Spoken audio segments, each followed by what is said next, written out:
How would you rate your interviews? Would you rate them at like an A, B, a C? How do you feel about your interviews? Do you know if you're asking the right questions? Are you connecting? Are you actually getting them to come on board? Are they showing up? If you're making any of these 5 vital mistakes, you could be experiencing some of these things right now. And I'm going to go over some things that you could do in this episode to change them and make the biggest impact. You're listening to the Hiring on Demand podcast, episode number 7. Hello, everybody. Welcome back to the podcast. I'm so excited to be diving into some interview mistakes and things that we see oh so often. So let's dive into it. So, number 1 mistake is not connecting with the applicant.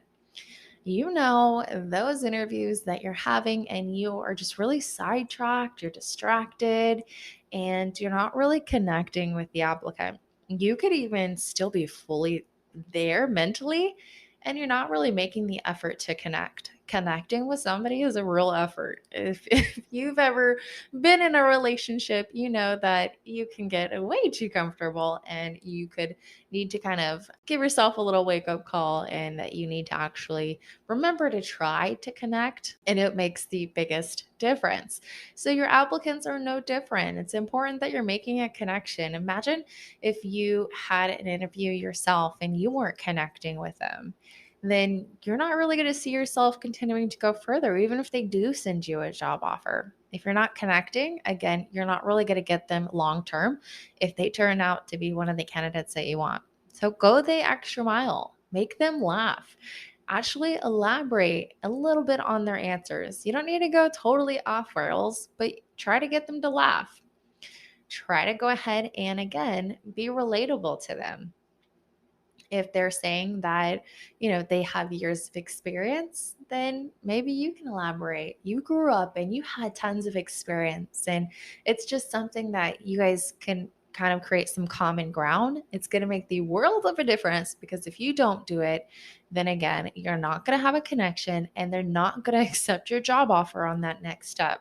So, really important to not skip this step. Mistake number 2 is not feeling at least 80% positive about this applicant, and you're still saying yes to them at the end of the interview.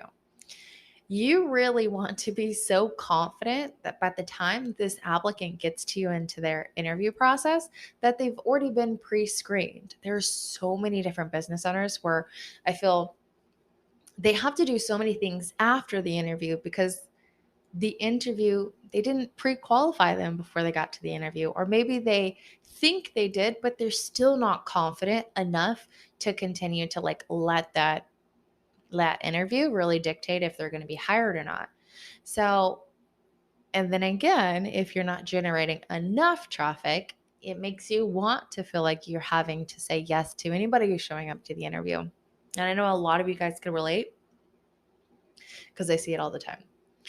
So I want you to remember that you're going to do more harm for your business if you're letting people on who you aren't fully confident about. There's a lot that goes into pre-qualifying, and that's a good chunk of what our software does for our students.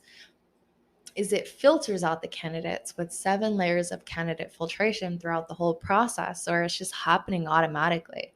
But regardless, whether, you're a client of ours or not, you should feel at least, I would say, bare minimum 80% confident that this candidate is going to be the ideal candidate. If you're not at least 80% positive, then you shouldn't be saying, yes, let's invite you to the next step, or yes, let's hire you, or whatever that next step is.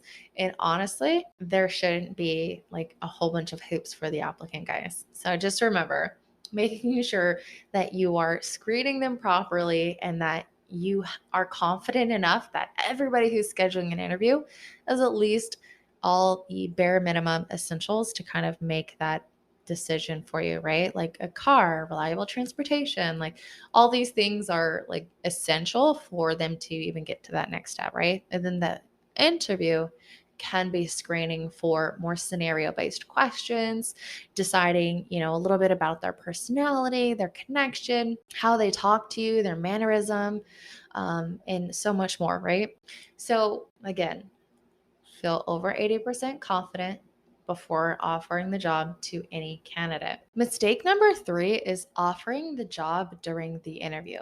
I see this all the time, and it really kind of goes hand in hand to not being able to generate enough traffic to where the interviews that you have are so scarce, they're so limited, and it's so hard to find people for these companies to where they have to feel like they have to say yes to everyone who comes to the interview. So remember, anybody who's coming to the interview should not know at any point during the interview that you want to offer the job to them. It should be done after the interview and not during the interview. It's going to save you so much time and headache. And again, it's part of the process because there's a filtration process that they will have some drop off.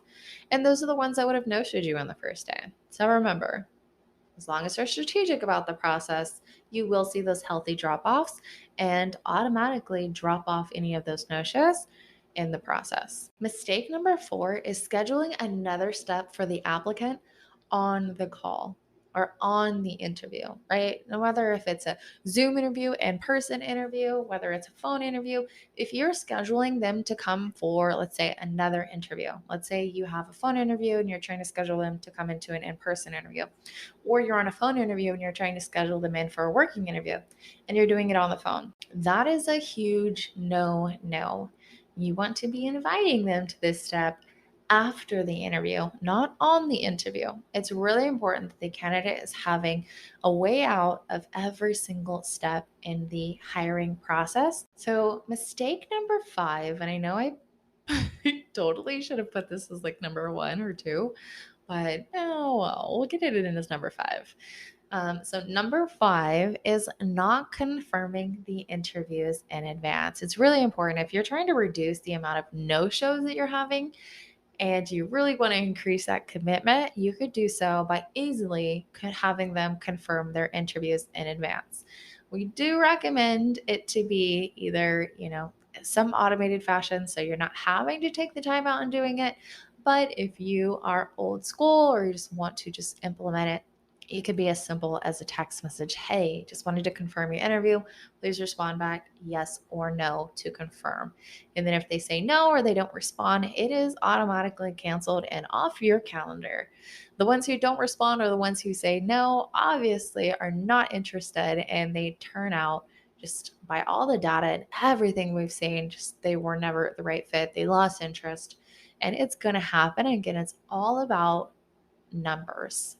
Hiring is a numbers game, being able to see how many applicants you can generate, how many that you could filter through, how many is qualified, what are the commonalities that you're seeing between all the ones who are qualified, what are the commonalities between the people who are causing issues, and being able to get your interview conversion rates up, your job offer acceptance rate up, making sure that you keep your turnover rates low and that you're actually motivating your workers and have those systems and processes in place so that your team is motivated to show up and you have those systems in place so you can hire assistants, customer service reps, teams, and everybody else to support you and get you out of some of these additional roles that you're doing yourself as a business owner.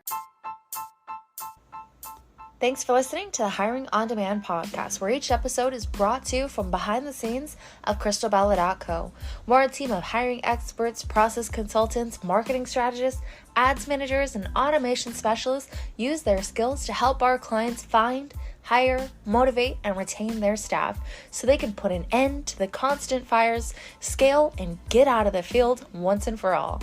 Want to see what happens when we unleash our experts on your brand?